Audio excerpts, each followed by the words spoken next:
Sir, सबसे पहले तो आपका स्वागत है।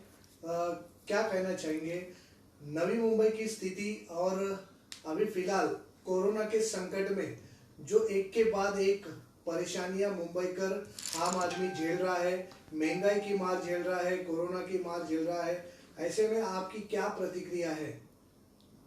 जहाँ तक कोरोना का मामला है, नई मुंबई के हमारे कमिश्नर सक्षम है, सरकार हमारा सक्षम है। अभी कोरोना कम कम होते जा रहा है, लेकिन आज आपने बोला कि महंगाई का बारे में आपको पता होगा, केंद्र सरकार कोई पड़ी नहीं, उनको कोई चीज़ का पड़ी नहीं है। लोग इधर मरे। आज आपको पता होगा पेट्रोल 100 का आसपास आ गए, 92 94 तक डीजल आ गया। आपको पता होगा डीजल एक जीवन है, जैसा कि सूर्य प्रकाश, हवा, पानी है। इतने प्रामुख्यता डीजल को देता है विश्व में। जो लोग चिल्लाते थे सत्ता में आने के लिए, जब भी क्रूड ऑयल का भाव 150 160 तक गए थे बैरल का भाव, जब भी 65 रुपीज़ में मनमोहन सिंह जी ने डीजल देते थे, 72 रुपये पेट्रोल देते थे। इतना नुकसान होने के बावजूद भी ये मोदी जी चिल्ला चिल्ला के बोलते थे, अगर मुझे सत्ता दो 100 दिन में मैं 30 रुपये में डीजल लाऊंगा। 30 रुपये में पाव लीटर भी नहीं दे सकता है आज का तारीख में। देश को लूटने का काम ये करता है। आज आपको पता है बहुत सारा बीमारी हमारे देश में आ चुका है। पोलियो था, टीबी था और बहुत सारा बीमारियों के लिए केंद्र सरकार फ्री दवा देते थे। मोदी जी से हम लोग को विनंती क्या है, तुम ये बढ़ाता है वो बढ़ाता है, ठीक है, आपको आरएसएस को संभालना है, आपको पार्टी का आपका ऑफिस बनाना है, आपका पार्टी को मजबूत करना है, देश का जनता को लूट के, आपको सबको पता है। आप एक इंजेक्शन तो फ्री दो। आप लोगों के लिए आज वैक्सीन नहीं है, कोविशील्ड नहीं है, प्राइवेट हॉस्पिटल में मिलता है लेकिन कॉरपोरेशन में वो सरकारी हॉस्पिटल में नहीं मिलता है।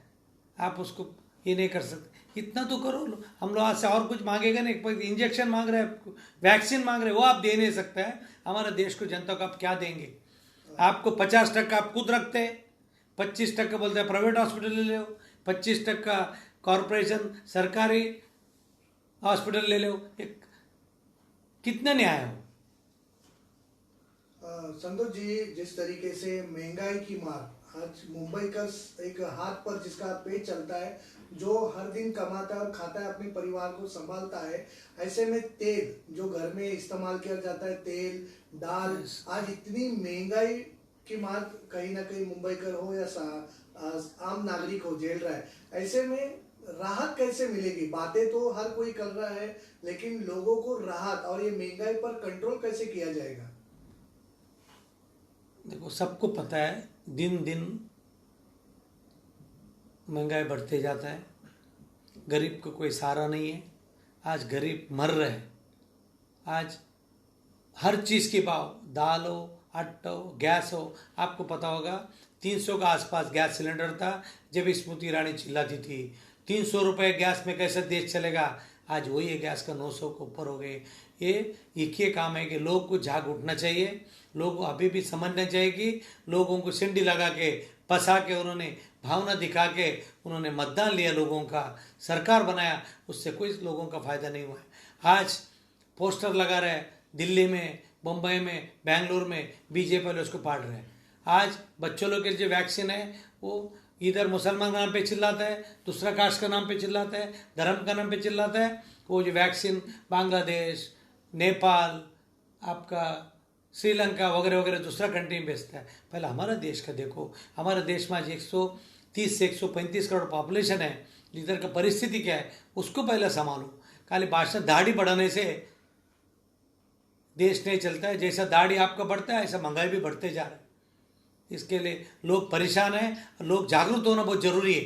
तो जिस तरीके से अभी ममता जी जीत कर आई है 200 सीटों पर, जिस तरीके से ममता जी 200 जिस तरीके से जीत कर आई है, बड़ी जीत एक देखी जा रही है, तो क्या ये बीजेपी की जिस तरीके से हार हो गई है, तो क्या कहना चाहेंगे आप? मैं पहला आपको पश्चिम बंगाल की सभी जनता को नमन करता हूँ, उसको सैल्यूट करता हूँ। उन्होंने मोदी जी को पहचान लिया है। ऐसे पूरा देश के लोग मोदी जी को पहचानना चाहिए। उन्होंने इतना हट्टास करने के बावजूद भी मोदी और अमित शाह जोड़ी रंगा बिल्ला करने के बाद भी लोग समझ लिए मोदी को। अभी पूरा देश समझना बहुत जरूरी है, लेकिन जरूर लोग समझेंगे। आज कोरोना में लाखों लोग हमारे देश में बेकार हुए, धंधे गए, उसका बिजनेस नहीं, लोगों को नौकरी नहीं है, लोगों को इसके ऊपर उसको कोई पड़ी नहीं। इसके लिए जैसा पश्चिम बंगाल में जागरूक हुआ, ऐसा पूरा देश में जागरूक होगा। मोदी जी उसका जगह दिखाएंगे। वो कहाँ से चाय बेचने वाले थे, उसको वापस चाय बेचना होगा, ऐसा मुझे लगता है।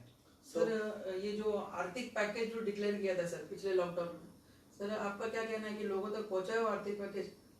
देखो, आश्वासन देना, डिक्लेयर करना बहुत इजी है। आपको अभी इतना बड़ा तूफान हुआ, कोकण पूरा उद्ध्वस्त हुआ है, महाराष्ट्र में इतना नुकसान हुआ है, लेकिन वो गुजरात गया घूमने को।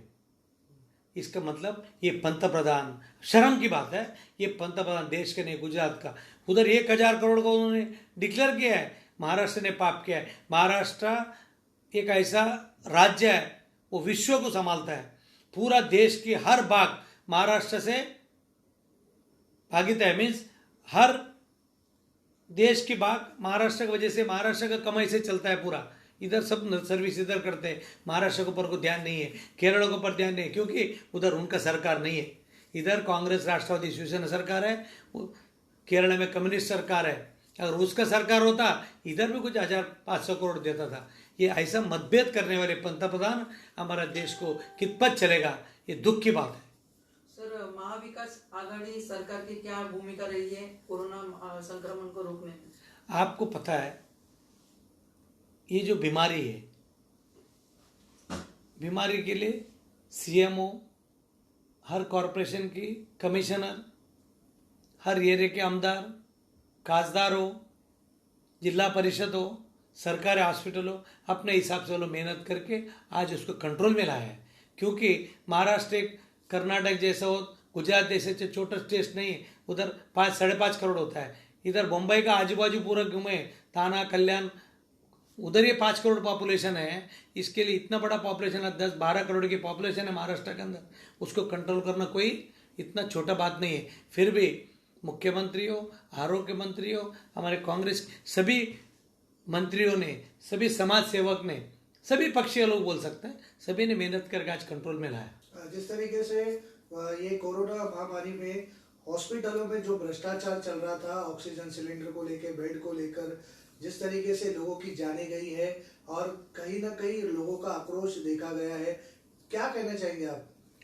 देखो, एक अचानक जो पहला राउंड में जो कोरोना आया, जब ये इतना पता नहीं था कि इतना जोर पकड़ेगा वो, इसके लिए ऑक्सीजन का कम दर्द हुआ है। लेकिन केंद्र सरकार ने ऑक्सीजन के लिए कोई मदद नहीं किया है। कर्नाटक से 8-10 टैंकर आ रहा था ऑक्सीजन, उसको भी उधर को सीएम ने रुका दिया है केंद्र का आदेश का प्रमाण। इसके लिए थोड़ा कमदर्दी हुआ है, लोग आक्रोश हुआ जरूर है, लेकिन महाराष्ट्र सरकार सक्षम था, सक्षम बने उन्होंने काम किया है। जिस तरीके से अभी लाइट बिल को लेकर काफी लोग परेशान हैं, लाइट मीटर काटे जा रहे हैं, लॉकडाउन का पालन मुंबईकर हो, आम आदमी हो, पालन कर रहा है, लेकिन आपकी महाविकास आघाड़ी सरकार जिस तरीके से अभी लोगों को राहत देना चाहिए, क्या वजह है, क्या कमियां रह गई जिसके वजह से लोगों को राहत नहीं मिल रही? लाइट बिल बढ़ चढ़ कर आ रहे हैं और लोगों को लाइट बिल भरने के लिए कहा जा रहा है, अन्यथा उनके लाइट मीटर काटे जा रहे हैं। क्या आपके आगे की भूमिका रहेगी? हमने हमारा महाराष्ट्र प्रदेश कांग्रेस का सक्षम अध्यक्ष नाना पटोले से इसके बारे में चर्चा किया है। ये बहुत गंभीर प्रश्न है। इसके लिए महाराष्ट्र शासन, हमारा सरकार है, एमयू का सरकार है, जल्दी जल्दी निर्णय लेना चाहिए। आज लाइट बिल लोग भर नहीं सकता है इतना, क्योंकि लॉकडाउन है, नौकरी नहीं है, दुकान बंद है, व्यापार रहेगा तो सब कुछ होगा। इसके लिए जल्दी का जल्दी महाराष्ट्र शासन, मुख्यमंत्री हो, कांग्रेस की भी साथीदारी है, राष्ट्रवादी है, शिवसेना मिलकर सरकार बनाया, जल्दी जल्दी डिसीजन लेना चाहिए। क्योंकि आज कमर्शियल के ऊपर देश चलता है, रेस्टोरेंट के ऊपर देश नहीं चलता है। कमर्शियल बिजनेस करने वाला तो घर पे सोने जाता है घर पे। आज मेरा विनंती है सरकार से, मुख्यमंत्री से, जो हमारे ऊर्जा मंत्री नितिन रावत जी से विनंती है, उप मुख्यमंत्री फाइनेंस मिनिस्टर से विनंती है, हमारा कांग्रेस का सभी मंत्रियों से हमारा विनंती है कि जल्दी के जल्दी का निर्णय ले। ये जो 2-3 महीने का जो कमर्शियल बिल है उसको रेसिडेंट का दर्जे में ले, क्योंकि दुकान बंद है, वो कहाँ से भरेंगे। एमएससीबी वाले हो, आज रिलायंस वाले हो, अदानी हो, दादागिरी से लोगों का लाइट कट करता है। इसके लिए महाराष्ट्र शासन इसको जल्दी का जल्दी निर्णय लेना चाहिए। नाना भाव से हमने बात किया है, सक्षम हमारा अध्यक्ष है, जरूर उसके ऊपर निर्णय लेंगे। सभी पक्ष, तीनों पक्ष निर्णय लेना चाहिए, लोगों को न्याय देना है अपने को। सर, अभी जो रत्नागिरी में चक्रवात तूफान के चलते कोकण क्षेत्र में ज्यादा भारी नुकसान हुआ है, उस विषय में आप क्या कहना चाहेंगे सर? जो कोकण का विजिट हमारे प्रदेश अध्यक्ष नाना भाव ने विजिट किया है, स्टडी किया है वहाँ की। उन्होंने मुख्यमंत्री से विनंती किया है, अगर पैसा नहीं है कर्जा ले, लेकिन गरीब को मदद करो। जो तूफान में जो नुकसान हुआ है, जिसका घर गिर गया, जिसका कृषि, मुझे खेती हो, आम हो, कोकण आम का बाग है, नुकसान हुआ है, उसको नुकसान भरपाई देने का रिक्वेस्ट महाराष्ट्र कांग्रेस के अध्यक्ष नाना भाव ने बोला है। शायद जल्दी जल्दी उसका मिलेगा, मुझे सपोर्ट मिलेगा, मुख्यमंत्री मदद करेगा, ऐसा पूर्ण विश्वास है। संतोष जी, आखिरी सवाल पूछना चाहते हैं कि आपके नई मुंबई में अभी की स्थिति कैसे है और आप किस तरीके से लोगों की मदद के लिए आ रहे हैं और लोग आपसे कैसे कांटेक्ट कर रहे हैं और किस तरीके से आप उनकी मदद के लिए आप तत्पर ही है और किस तरीके से आप उनकी मदद कर रहे हैं? देखो, कांग्रेस एक पक्ष ऐसा है, पहले से लोगों को मदद करते हैं। अभी हम लोग किसी के हॉस्पिटल में एडमिशन देना है, किसी के दवा का प्रॉब्लम है, कोई हॉस्पिटल में ऑक्सीजन का प्रॉब्लम है, उसके लिए हम लोग मदद करते हैं। जो गरीब है, कोई किसको अनाज नहीं है, उनको हमारे हिसाब से होलसेल में दे नहीं सकते। आज का परिस्थिति सबके बीच, बिजनेसमैन के भी बिजनेस नहीं होने से तकलीफ है। पहले जो लॉकडाउन हुआ था, जब ये सब थोड़ा सक्षम थे, हम लोग घर घर पे लेके आके देते थे।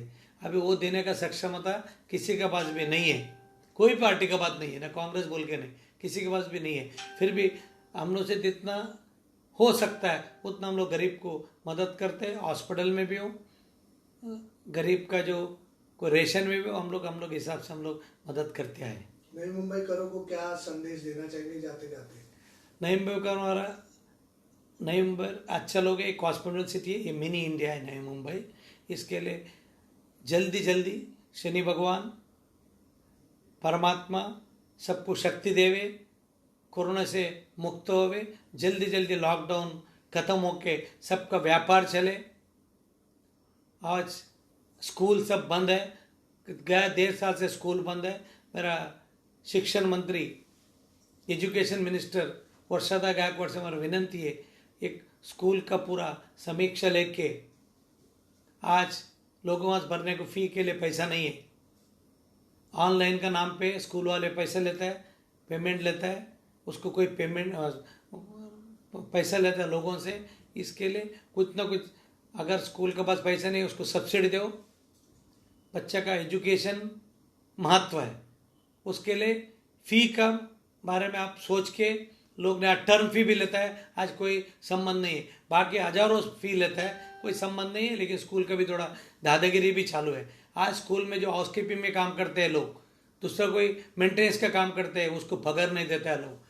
वो नेचुरल वर्क है, डेली वर्क है, जैसा टीचर लोग पगार देता है, बाकी लोग पगार देता है, तो उनको भी एक 70% तो पगार देना चाहिए। ये आदेश वर्षा गायकवाड़ मैडम करना चाहिए, उनको ध्यान देना चाहिए। खाली धारावी नहीं देखते हुए उनको पूरा महाराष्ट्र की स्कूल, महाराष्ट्र के जो पेरेंट्स हैं, महाराष्ट्र में पढ़ने वाले बच्चे, सब पर ध्यान देना बहुत जरूरी मैं समझता हूँ।